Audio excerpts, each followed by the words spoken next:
The blast door shuddered under the impact of a heavy plasma ram, the metal screaming in protest. Sparks cascaded from the ceiling like chaotic fireworks, illuminating the operating theater in strobe light bursts of orange and white. Dr. Eris Thorne didn't flinch. He couldn't afford to. His hands were steady, buried deep inside the open thoracic cavity of the Vesperan diplomat, Alara. Every alarm in the facility was blaring a red alert rhythm, syncing perfectly with the frantic drumbeat of his own heart. To touch the sacred is to declare war, but to do nothing is murder. The energy shielding around her spirit core pulsed violently, a biological warning against his alien skin. He could feel the intense heat radiating from her, a fever burning through his sterile gloves. It wasn't just biology, it was a magnetic pull, a terrifying tether connecting his life to hers. If his hand slipped, the neurolink severed. If the guards broke through, they were both dead. Hold the line. Eris roared over the screech of tearing metal, his eyes locked on the foreign glowing architecture of her heart. 6 hours before the galaxy tried to execute him for saving a life, the clinic had been deceptively calm. Miko 7 was usually a chaotic frontier of fungal blooms and neon storms, but the medical bay was currently suspended in a rare moment of order. Eris stripped off his gloves, the smell of ozone and antiseptic grounding him. He was exhausted. The recent spore outbreak had flooded his triage units with miners coughing up glittering dust, demanding every ounce of his focus. He leaned against the counter, watching the perimeter sensors scan the dense, humid jungle outside. Then the emergency beacon screamed, shattering the peace. Alara was wheeled in on a hover stretcher, flanked by Vesperan high guards who looked more like statues of obsidian than soldiers. Even amidst the blood and burns, she was striking. Her skin shifted hues with her pain, anatomy mapped like constellations in flesh, alien and fragile. A jagged piece of shrapnel from a rogue mining charge had lodged millimeters from her spirit core, the biological seat of the Vesperan soul, strictly forbidden to human touch. Eris moved to stabilize her, grabbing a hemostasis wand, but a heavy hand slammed into his chest. The lead guard blocked his path, his visor opaque and unyielding. "No human touch," the guard hissed, his voice distorted by a translator. "The core is exposed. Let her ascend. To intervene is to contaminate." Eris looked past the guard to the monitor. Her biosignatures were crashing. The shrapnel was nicking the main artery. Mercy is the only law that matters when the monitor flatlines. He tried to explain the medical reality, that without immediate extraction the pressure would kill her in minutes. He spoke of xenobiology protocols and survival rates, but the guard only tightened his grip on his weapon. This was the razor's edge of cultural competency, navigating a belief system that prioritized spiritual purity over biological existence. On the table, Alara's eyes fluttered open. They were wide, luminescent pools of violet that locked onto his with devastating clarity. There was no resignation in that gaze, only a desperate, silent plea. It was a bridge built not of steel, but of a steady hand in the dark. She wanted to live. Eris made his choice. Diplomatic risk be damned. He triggered the localized sedation field, dropping the guards in a heap of armor. As the facility alarms triggered a breach warning, he stepped up to the table, the laser scalpel humming to life in his grip. He was about to commit a crime that would shake the foundations of the treaty, but looking at Alara, he knew the only failure would be letting her go. The blast doors dissolved in a wash of superheated ozone.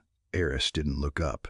The room temperature spiked as the Vesperan High Guard stormed the theater, their heavy boots vibrating the floor plates. Laser sights painted targets on Eris's back, a web of red warnings demanding his execution. But his world had narrowed to the millimeter of space between the jagged shrapnel and the pulsing luminescence of Alara's spirit core. "Do not move," a voice boomed, the translator cracking with static. "Step away from the highborn." Eris gritted his teeth, sweat stinging his eyes. "If I stop now," he shouted over the hum of the containment field, "she dies. Is that the will of the High Guard?" He didn't wait for an answer. With a fluid, practiced motion, he clamped the retractor. The heat from her core was intense, radiating through his gloves like a physical weight, singing his nerves with raw energy. It was terrifying and beautiful, a biological supernova contained within a rib cage. He felt the phantom sensation of her fear, then her trust, surging through the contact point. It was an electric shock of accidental touch that transcended biology. "Trust me," he whispered, though he wasn't sure if he was speaking to her or himself. With one final steady pull, the metal shard came free. The monitor didn't flatline.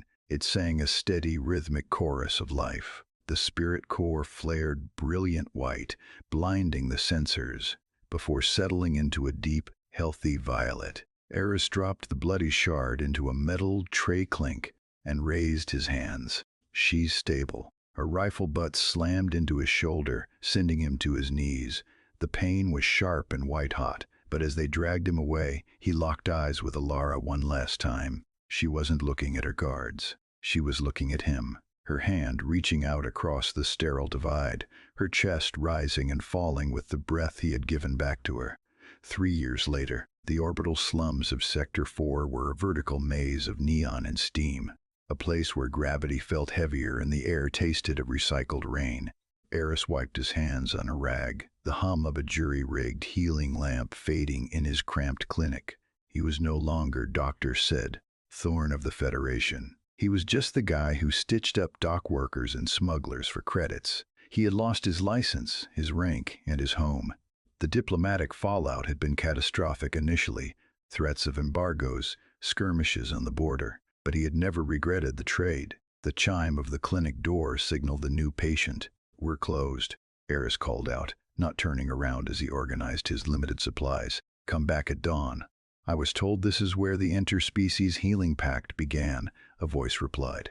Smooth, resonant, unmistakable. Eris froze. The rag dropped from his hand. He turned slowly. Alara stood in the doorway, framed by the harsh city lights behind her. She wore no ceremonial armor, just a simple traveler's cloak. But her presence filled the small room with oxygen. She looked stronger. The scars of Mykos 7 faded into faint, silver lines against her skin. "They call it the Thorn Protocol now," she said, stepping closer. The distance between them vanished, charged with the same magnetic pull that had saved her life. The right to intervene, the right to choose survival over tradition. "I heard it caused a lot of trouble," Eris said, his voice rough. "It caused a revolution," Alara corrected softly. She reached out, her fingers hovering over the place where the rifle had struck him years ago. She defied the space between them, closing the gap until he could feel the warmth radiating from her, a reminder of the fire he had touched. "You lost everything to save me." Eris looked at the woman who had rewritten the laws of 2 civilizations just by surviving. He saw the history in her eyes and the future in her proximity. "No," Eris smiled, the exhaustion of the last 3 years lifting like smoke. "I think I just found where I'm supposed to be."